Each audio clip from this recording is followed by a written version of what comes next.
se resserre là, dans le tableau vers la finale de la Coupe Stanley. Les deux autres équipes peuvent partir en vacances. Exactement. Les joueurs des Bruins et de l'Avalanche sont peut-être sur le tertre de départ ce matin pour une petite joute de golf parce qu'ils ont été éliminés hier. Les Bruins qui affrontaient les Panthers. C'était l'égalité 1-1 en fin de rencontre lorsqu'avec 1:33 à jouer, l'excellent Jeremy Swayman depuis le début des séries a flanché au mauvais moment sur cette frappe de Gustav Forsling. C'est ce qui a fait la différence en faveur des Panthers qui passent au prochain tour et qui vont affronter les Rangers alors que c'était la stupéfaction pour ce partisan et les autres du côté de Boston.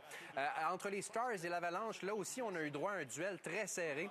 C'était 1-0 pour l'Avalanche en début de troisième période lorsque l'ancien du Canadien, Evgeny Dadonov, a réussi cette superbe remise à Jamie Benn qui a créé l'égalité. En prolongation, on croyait bien sur ces images que Mason Marchment avait marqué le but de la victoire pour les Stars.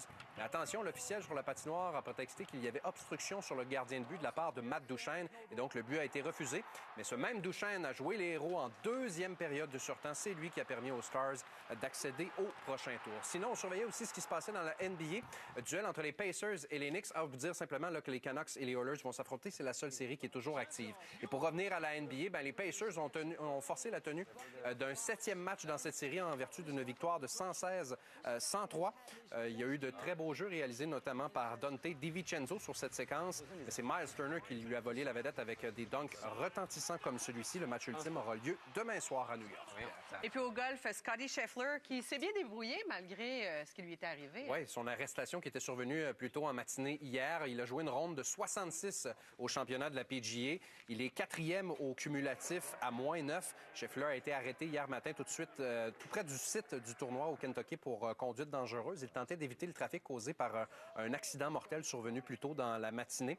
Scheffler a passé un bout de temps en cellule avant d'être libéré ensuite pour disputer sa deuxième ronde. Il est à 3 coups du meneur qui est Xander Schauffele à -12. Et sinon, vous dire qu'il y a un combat historique qu'on surveille à la boxe qui aura lieu dans les prochaines heures. Ça va se passer à Riyad en Arabie Saoudite. L'Ukrainien Alexander Usyk, 24 victoires, aucune défaite, fera face au Britannique Tyson Fury, 34 victoires, un combat nul. C'était la pesée hier et disons que ça s'est fait dans une ambiance explosive. Vous allez le voir avec le face-à-face. Il y a 5 ceintures qui sont en jeu ce soir. Fury en détient une et Usyk en a 4. Sur l'écran radar d'Annie Soleil, avec les nouveautés et les collaborations, Grande Leclerc arrive avec une nouvelle chanson. Oui, c'est deux entités musicales qui ont décidé de s'unir. Et moi, je n'attendais pas ça, là, sauf que vraiment, la magie opère. C'est une communion qui fonctionne très, très bien. Il lance un deuxième extrait aujourd'hui. La chanson s'appelle Mystique. Et Grande Leclerc, c'est qui? C'est la chanteuse Andy Leclerc, qu'on a connue à Star Academy en 2011, qui a décidé de s'unir avec ses amis, les frères Grande, Dominique et Sylvain. Eux, ce sont des musiciens, là, des vétérans. Ils ont fait la musique de plein de publicités emblématiques au Québec. Par exemple, plusieurs des célèbres campagnes du lait. Et ils ont aussi réalisé différents albums, par exemple le premier qui était très réussi là, de Pascal Picard. Donc, dans la chanson Mystique qu'il lance maintenant, il est question de solitude, de lutte intérieure. Et pour moi, la force de Grande Leclerc, c'est de réussir à créer des atmosphères et de nous amener dans des zones d'émotion rares. On écoute Mystique.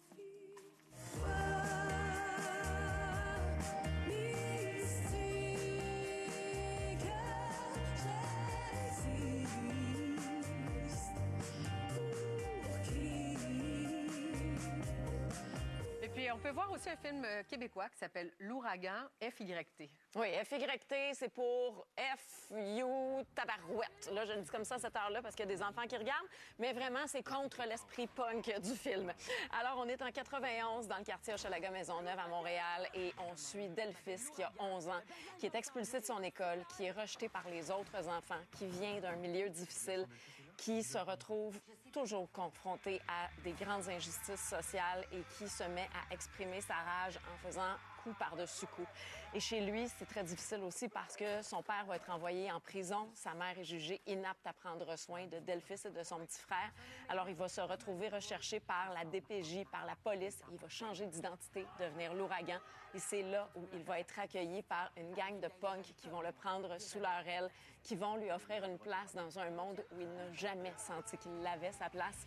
Donc, drame social très réaliste, très touchant, rempli d'humour noir aussi, fait par le cinéaste québécois Arabal, qui a un regard profondément humain sur cet univers-là dans lequel il nous entraîne. C'est percutant, un film rempli de vérité et d'empathie. Justin Labelle, qui joue le personnage principal de l'Ouragan, est vraiment formidable. On voit aussi là-dedans Patrice Dubois, Martin Dubreuil, Julie Le Breton, Pascal Monpetit, entre autres. On va écouter un extrait de la bande-annonce. Personne veut m'aider, fait que je me débrouille. Je me sors ma propre marque. Une tempête bien violente. J'ai trouvé ma place à côté du système, avec une gang de jeunes comme moi, des rebelles à Québec. Oui, avec toute une distribution, t'en as parlé, là, mais on voit les visages défiler à l'écran. Ça pique ma curiosité. Météo avec Félix maintenant.